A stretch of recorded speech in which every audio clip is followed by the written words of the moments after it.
investe cerca de 18% do seu PIB, de tudo que se produz, nós investimos 18%. Nós precisaríamos investir pelo menos 25% do PIB. E, então, é uma ação combinada de melhoria da qualidade da gestão pública com atração mais agressiva de capitais privados, porque eles não confiam muito. Você vê, o modelo do PT é um modelo de envolvimento desconfiado da iniciativa privada.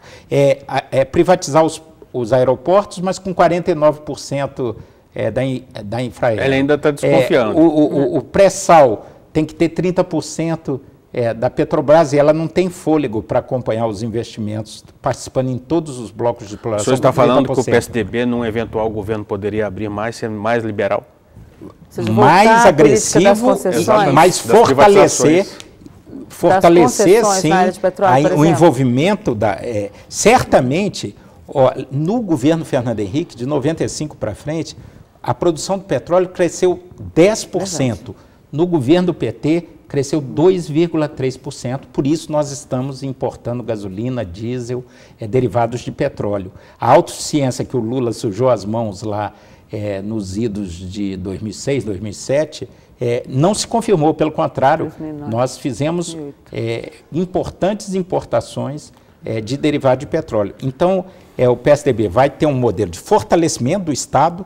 Fortalecimento não é agigantamento da máquina. Fortalecer da profissionalização às agências regulatórias que vão tomar contas, serem os xerifes, as agências serão os xerifes dos contratos de envolvimento, de atração do capital privado. Até Emilson Costa pergunta, nessa linha das agências reguladoras, ele pergunta, estabilidade regulatória é dar autonomia financeira às agências reguladoras? A modelagem que foi feita previa um grau grande de autonomia orçamentária, financeira e gerencial, que na prática não se efetivou. O Tesouro Nacional ainda contingencia recursos e tal. Quer dizer, não acredito que todas por exemplo, você vê o FUST, que era para a universalização das telecomunicações, tem um entesouramento imenso, pouco foi feito em termos de investimento ao longo dos anos. Essa quantidade de empresas públicas que o governo vem criando, teve a EPL, a Petrosal, a Webservice. Essa de serviço, como é que vai ficar isso num eventual governo do PSDB? Essas empresas seriam extintas, no caso? Não, nós não amadurecemos ainda, vai haver todo um trabalho de discussão partidária e com os aliados para a formatação de um projeto, mas certamente o ganho de qualidade na gestão pública, a racionalização da máquina pública, muita gente batendo cabeça, cuidando da mesma coisa, é um modelo confuso. Isso não corre o risco de, no momento que o PSDB volta a esse discurso de que não dá para ficar tudo na mão do serviço público, não pode passar a ideia de que aquele velho fantasma que ajudou muito Lula em 2006 e prejudicou Geraldo Alckmin, que foi aquela coisa, o PSDB é privativista, vai privatizar a Caixa Econômica, Banco do Brasil, Petrobras e por aí vai. Mas a presidente Dilma acabou de publicar uma política de concessões de ferrovias, rodovias, aeroportos. O trem-bala era previsto que seria com dinheiro privado. Você acha que o PT está fazendo exame de consciência? Não, pior que não faz o exame de consciência. É uma conversão pragmática, mas sem convicção. Eles não fizeram a autocrítica, não é uma coisa introjetada, então eles fazem com desconfiança. E isso é que prejudica, e o mercado percebe isso. Mas essa desconfiança, por exemplo, se o PT ou o PSDB tivesse deixado um pouco, tivesse 20% hoje da CSN, ele ganharia muito dinheiro. Não, vocês vejam só, eles garganteiam. Eu acho que um dos telespectadores que fez a pergunta aí, tocou num ponto que nós talvez não tenhamos defendido a nossa herança, nosso patrimônio, ou resgatado corretamente o patrimônio do FHC. Mas fato é que o saldo comercial que eles comemoram foram todas empresas privatizadas, Vale, Embraer, Usiminas e todos esses que foram fruto do rearranjo do Estado. O brasileiro sabe muito bem, nós tínhamos 500 mil celulares, hoje temos mais de 200 250 milhões de celulares. Quer dizer, o brasileiro, isso foi eficiência. E em torno disso veio toda a internet, toda a rede de comunicação de dados, toda a modernização, senão nós estaríamos na idade das pedras. Então, o cidadão comum sabe localizar seu interesse e ele não vem com essa fraseologia ideológica, isso não cola para o cidadão. Faltou defender esse debate, né, na eleição? Claro, eu acho que nós precisamos fazer uma discussão qualificada e fazer a pedagogia da política, porque o mundo está passando por uma crise. A crise da Europa é a crise do desarranjo fiscal do Estado do bem-estar, que foi longe demais. Temos que refletir sobre o século XXI e o que ele nos ensina e aponta os caminhos. O PSDB, depois da Convenção Nacional, vai mergulhar fundo nessa discussão nacional. Nós vamos pedir mais um último intervalo e depois vamos para o último bloco. Você ainda pode mandar suas perguntas para a 0 operadora 17 3355 8432 ou para o e-mail frenteafrente@redevida.com.br. Voltamos já.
Estamos de volta para o último bloco do Frente a Frente com o presidente do PSDB de Minas Gerais, o deputado Marcos Pestana. Deputado, tem uma pergunta interessante aqui. Kleber Leal, lá de Belém, ele mandou uma outra pergunta. Ele quer saber se é possível, se o senhor acredita numa chapa para presidente Aécio Eduardo Campos. Olha, eu gostaria muito que o Eduardo fosse vice do Aécio. Eu acho que eles são os dois grandes talentos da nova geração de políticos, essa geração que surge agora com protagonismo. A sinalização recente é que ele está construindo uma perspectiva em leito próprio, uma candidatura à presidência da República. Nós temos um campo claro, nós temos um partido nacional com 25 anos, 7 governadores, uma bancada sólida e um papel definido. Nós somos oposição ao governo, vamos erguer um projeto alternativo. O Eduardo, governador de Pernambuco, se coloca na perspectiva da sustentação do governo Dilma, compartilhou esses 10 anos de governo do PT, mas tem, nas últimas semanas, nos últimos meses, sinalizado claramente uma postura dissidente no campo do governo. Nós, o PSDB, Aécio, todas as grandes lideranças do PSDB, queremos um quadro plural. É bom para o país, é bom para a democracia. Nós queremos Dilma candidata, Aécio, Eduardo Campos, Marina, se possível, Cristóvão Buarque, Gabeira, Randolph, para enriquecer e mostrar, ao contrário dessa visão totalitária que parcela do PT tem, do monopólio da verdade, das boas intenções, que não há um só jeito de ver o Brasil, que a vida e a história brasileira não começaram em 2002. Então, esse quadro plural é bom para a democracia, é bom para o país e é bom para a gente eleitoralmente, porque esse racha, quem está preocupado principalmente com o Eduardo, com o crescimento, embora eu já observei isso aqui, que eu acho insano e precipitado esse ritmo, porque parece que tem eleição presidencial, as pessoas devem estar se perguntando assim, mês que vem tem eleição, mas o Eduardo está num ritmo insano aí de gerar fatos a cada semana. O senhor acha que o Eduardo é uma chapa Eduardo Aécio Eduardo daria certo? Porque há um caso curioso na eleição de 2012, em Uberaba, se eu não me engano, que os dois foram lá, fizeram corpo a corpo para o candidato. Também. O candidato estava na frente, depois foram embora, o candidato caiu, despencou e perdeu a eleição. Não vamos falar que foi por causa da dupla, né? E ganhamos em Campinas, várias cidades ganhamos juntos. Belo Horizonte foi uma vitória maiúscula, onde nós apoiamos o PSB. E Juiz de Fora, que é sua terra, por que o prefeito não conseguiu ir para o segundo turno, perdeu a eleição? Essas são questões muito localizadas, quer dizer, não caberia aqui... Que é um prefeito do PSDB. Isso, mas são circunstâncias locais, dificuldades e a relação com a opinião pública. Mas o importante é o seguinte, os dois têm um papel muito importante na história brasileira a partir de agora. Eles se falam, são amigos, são impressionantemente parecidos. Todos os dois tiveram um avô famoso, o Aécio, dois, né? Mas Tancredo e Arraes são gestores de êxito, grandes líderes nos seus estados, bons articuladores, mas o Aécio eu acho que tem uma retaguarda, uma estrada e uma penetração que eu acho que vai se destacar quando a gente botar o bloco na rua. Quer dizer, o nosso projeto é mais consistente e muito mais definido, mas é importante que o Eduardo, eu acho que ele vai fazer um contraponto interessante e vai enriquecer, assim como a Marina e tal, mostrar que não tem esse monopólio da verdade. O Brasil podia ir muito melhor. E isso que se presta a eleição para isso. Ele tem conversado muito com alguns partidos. O PDT, Dilma já levou para o governo, dificilmente seguirá com o Eduardo. Mas ele já abriu conversações com o Democratas, que é tradicional apoiador do PSDB, e já acena aí com a possibilidade de mudar de rumo, e também com o PSD de Gilberto Kassab, que por sinal não foi para o governo Dilma e surge aí como um potencial parceiro de uma chapa com Eduardo Campos e não com Aécio. O senhor acredita que Eduardo, por ser também um jeitoso sedutor na área política, assim como Aécio, pode levar aliados tradicionais do PSDB? Olha, todo mundo está conversando com todo mundo. O Aécio só não publica a agenda dele no Facebook. Não está nessa estratégia de BBB. Porque quem está fazendo isso? Não, eu disse que o Aécio não está. Então, ele está tendo contato com interlocução, porque até ele tem tido contatos com partidos da base do governo. Mas se vazar, se vier a público, se tiver essa política assim, desabrida, BBB, a retaliação no dia seguinte. Um empresário, como publicar conversas reservadas para construir um projeto, parcerias, se você publicar, a retaliação vem no dia seguinte. Então, o segredo é uma arma de guerra, e a guerra é a coisa mais parecida com a política. O Aécio é um habilidoso, vem político, líder, veio da tradição do PSD mineiro, do JK, do Tancredo, então ele não vai publicar realmente no Facebook a sua agenda. Olha, na verdade nós estamos esgotando, como eu disse, a agenda interna do PSDB até maio. Daí para frente vamos perseguir, aprofundar a conversação com os aliados tradicionais, com democratas, com PPS. Nós temos claro que os partidos da base da Dilma, dependendo das circunstâncias, só vão se mover no primeiro semestre de 2014. Quem tem ministério, que tenha estatal, diretoria, não sei aonde e tal, ele não vai largar o poder. Esses atores só se movem, aquilo que os velhos e as velhas raposas falavam, na hora que o poder futuro for mais interessante que o poder presente. A expectativa de poder for mais atraente que a máquina, a posição na máquina. Então, o Aécio tem claro isso. Nós temos conversado com democratas, com PPS, e com outros partidos da base. O senhor pode falar quais? São vários. Né? O Aécio ele tem uma circulação ampla. Isso é verdade. E tem muitos amigos no PP, no PDT, no PTB, no PSD nós temos amigos, e ele tem uma circulação ampla, conversa sempre com o próprio Eduardo. Nós falamos aqui do Eduardo Campos, que a Denise lembrou bem. Tem uma pergunta aqui do Joel Fontenelle, do Rio de Janeiro, lembrando o seguinte: o candidato Aécio tem consciência de que um grande potencial de votos mais à esquerda está em busca de um candidato competitivo? De que forma ele poderá convencer as esquerdas antipetistas de que ele é esse candidato? Eu acho que esses conceitos clássicos de esquerda, direita e tal, estão muito problematizados. Quer dizer, o socialismo esborou com a queda do Muro de Berlim e com a dissolução da União Soviética. A social-democracia, que é o nosso campo, atravessa uma profunda crise na Europa, o esgotamento do estado de bem-estar social. O liberalismo produziu a crise, as bolhas e bolhas nos Estados Unidos, que provocaram exatamente a falta de um Estado firme, regulando o mercado financeiro, criou o quebra no mercado financeiro e que se irradiou pelo mundo inteiro.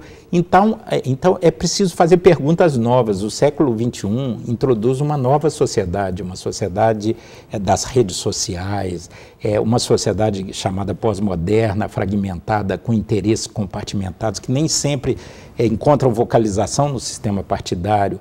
Então é preciso inovar a agenda. Você acha que a Marina Silva pode estar apostando nisso, certamente, então? A Marina quase reproduziu uma frase que o Kassab também falou na Fundação: não sou direita, nem esquerda, nem centro. Mas ela está apostando nas redes sociais e nos jovens. Não, ela é uma pessoa admirável, respeitável, introduz uma agenda importante, que é da sustentabilidade ambiental, e é uma interlocutora importante para qualquer líder que pretenda galvanizar as melhores energias do país para um projeto nacional. Surgiu uma outra pergunta aqui: qual deveria ser o perfil do vice de Aécio? Isso está muito longe, né? Para o ano que vem, então. Vice cargo de composição. Geralmente o vice amadurece aos 43 do segundo tempo. Então, nós estamos procurando, mais importante que nomes, é importante um projeto que ganhe corações e mentes. Tem que ser um projeto que empolgue, que tenha emoção e que tenha uma estrutura. Claramente, essa eu acho que é o grande diferencial. Eu acho que as candidaturas da Marina, do Eduardo Campos, guardarão uma ambiguidade muito grande, contradições. Nós não, nosso campo é de oposição, um projeto alternativo ao PT, quer dizer, as colunas vertebrais da democracia brasileira, desde a derrocada do Collor, são exatamente PSDB e PT. Essa polarização vai permanecer? Eu acho que nessa eleição, sim. Não há nenhum decreto celestial dizendo que vai ser sempre essa polarização, mas eu acho que nessa eleição ainda prevalece a polarização. O senhor PSDB e PT. Teve desculpa, Leandro, por favor. Teve uma pergunta aqui do Twitter, Casa Tolerância. Eles querem saber quem é o candidato ao governo de Minas Gerais, uma vez que Antônio Anastasia não pode ser candidato à reeleição mais. Olha, só para complementar a pergunta que eu gostaria de fazer, é a sua área, é o segundo maior colégio eleitoral do país. O senhor é um potencial nome do PSDB. E o senhor falou do vice, rapidamente, o vice lá é do PP, do Antônio Anastasia. Provavelmente há essa ideia aí de o Antônio Anastasia, para não ficar sem mandato, se candidatar ao Senado. Ele terá que sair. Então, ele fortaleceria o vice dele do PP no cargo. Como é que vai ficar essa composição? Essas coisas estão muito embrionárias. Lá nós temos um bloco compacto que foi vitorioso nas 3 últimas eleições. É mais fácil dizer quem não está. Basicamente, uma parte do PMDB, porque as bases municipais têm uma grande afinidade com a gente, o PCdoB e o PT. Nós temos todas as forças restantes se aglutinaram desde 2002 em torno da liderança do Aécio. Isso produziu 3 vitórias, 2 com Aécio, 1 com Anastasia, e nos levou a uma grande vitória na Prefeitura de Belo Horizonte, agora derrotando um candidato forte, com apoio intenso da presidente Dilma, do ex-presidente Lula, que é o ex-ministro Patrus Ananias, ex-prefeito de Belo Horizonte. Uma vitória no primeiro turno e retumbante, inequívoca, e mostrando a liderança que o Aécio tem. Ele fez uma administração revolucionária em vários planos, programas inovadores. Então, ele tem uma sólida liderança. Nós vamos ter um candidato no momento certo, sob a coordenação do Aécio e do Anastasia. Existem alguns nomes sendo especulados, mas primeiro nós temos definições. Se o Anastasia vai ou não se candidatar ao Senado, ele vai fazer essa opção em março do ano que vem. E como é que a nossa prioridade é o projeto do Aécio, e as outras variáveis vão se ajustar nesse plano. O que é importante é que nós temos um grupo compacto, sólido, e que vai estar unido em torno de um nome para renovar essa perspectiva de um projeto vitorioso para Minas Gerais. Agora, em relação ao vice, Milson Costa quer saber, o senhor acha que vê alguma chance do vice vir de São Paulo, José Serra, por exemplo? Não, essa coisa, vice é cargo de composição e depende da configuração do quadro, porque política você não faz só no seu leito próprio, você tem a interação com as outras forças, ações e reações. Então, isso surge mesmo na última hora, mas certamente os grandes colégios eleitorais, ou alguém do Nordeste, ou alguém de São Paulo, eu acho que vai ser... Uma mulher seria também? Uma mulher, e quer dizer, isso o Aécio, certamente, a direção partidária vai se debruçar sobre isso no momento correto. Um Ciro Gomes, se sair do PSB, embora hoje ele tenha dito que o partido, ele defende que o partido tenha candidatura própria, ele seria um bom vice para Aécio Neves? O Ciro é um grande amigo do Aécio, é uma pessoa que teve um papel importante na história recente do Brasil, né, e um político conceituado, né. Isso é muito prematuro falar isso, ainda não sabemos nem o quadro. Será que a Marina vai viabilizar o partido? Será que o Eduardo Campos vai resistir lá na última hora à sedução do Lula? Será? Tem muitas interrogações. Nós estamos não é uma interrogação? Não, o Serra é um dos quadros mais qualificados da política brasileira. Não acredito que ele saia do partido. Ele tem 25 anos, eu fui fundador, fui um dos primeiros vereadores em 88 a aderir ao PSDB, fui o primeiro presidente do PSDB em Juiz de Fora. Acompanhei o Serra, é fundador, um dos redatores do programa, foi prefeito, governador, foi tudo, foi candidato 2 vezes. A identidade dele está estreitamente ligada à história do PSDB. Não acredito que ele saia. Ele está amadurecendo o projeto dele, não sei se ele vai ser candidato a senador ou vai desempenhar um papel. Nós queremos que o Serra tenha um papel importante e ativo no projeto do PSDB para 2014. Agora, o senhor consegue ver, por exemplo, o PPS, que foi sempre aliado do PSDB também, algumas vezes, ele teve o Ciro lá atrás como candidato, mas o senhor consegue ver o PPS apoiando Aécio Neves, uma vez que o Roberto Freire já tem defendido tanto a candidatura de Serra? Olha, o Roberto não tem falado, jantamos semana passada, alguns deputados do PSDB com deputados do PPS e o Roberto. O Roberto é uma pessoa que tem uma história, eu tenho muitos amigos dentro do PPS, é uma amizade histórica, tem uma interlocução muito forte. Almocei ontem com a direção mineira do PPS para discutir a política mineira e o quadro nacional, e o Roberto Freire tem colocado uma perspectiva aberta de construir um polo que definha esse período de hegemonia lulopetista. Eles têm interlocução com a Marina, com o Eduardo Campos e com o Aécio. Então, ele esteve presente, por exemplo, no ato da Petrobras como presidente do PPS. Então, essas coisas ainda estão embrionárias. Eu acredito que a perspectiva correta, num primeiro ponto, tenho falado para os meus amigos do Democrata e do PPS, que o natural seria a oposição erguer um polo, discutir um programa, uma visão de futuro, e se aglutinar numa perspectiva de uma candidatura claramente de oposição. O senhor falou em política mineira. O senhor vê condições, a presidenta Dilma acabou de dar o Ministério da Agricultura para o PMDB de Minas, que já estava ali namorando a Aécio Neves. O senhor acredita que o PMDB de Minas vai ficar agora com a Dilma por conta do cargo? Isso aí ali na frente pode dar uma rateada, digamos assim. O PMDB, vários deputados e vários prefeitos e vereadores sempre ficam dentro do nosso bloco em Minas. Eu tenho vários prefeitos do PMDB ligados a mim diretamente. Nós tínhamos e temos uma boa relação, tínhamos interlocução. Eles fizeram a opção de entrar no governo Dilma, não acho que isso seja determinante. As coisas podem mudar, mas o mais provável é que o PMDB, e até porque tem Michel Temer como vice, que ele se alinhe, mas lá na base, em Minas, a coisa é diferente. Então, o próprio ministro Antônio Andrade é uma pessoa querida, respeitada por todos nós.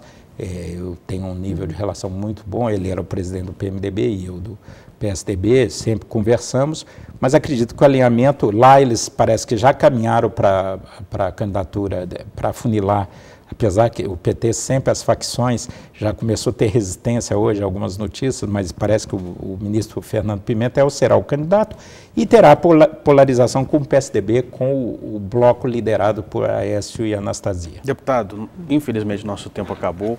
O papo foi muito interessante. Não falamos de reforma política. Vamos falar, nós teremos muitos outros programas ainda. O senhor está convidado para avançarmos neste tema. Eu gostaria de agradecer muito a sua presença aqui hoje. Muito obrigado a vocês, Denise, a você também, Leandro. É um prazer sempre estar aqui e procurando discutir as ideias essenciais, aí, botar o meu ponto de vista para contribuir na formação da opinião pública em torno do cenário nacional. A honra foi nossa e, pelo visto, do telespectador, com muitas perguntas, dezenas aqui serão encaminhadas à sua assessoria. Muito obrigado. Boa noite, Denise.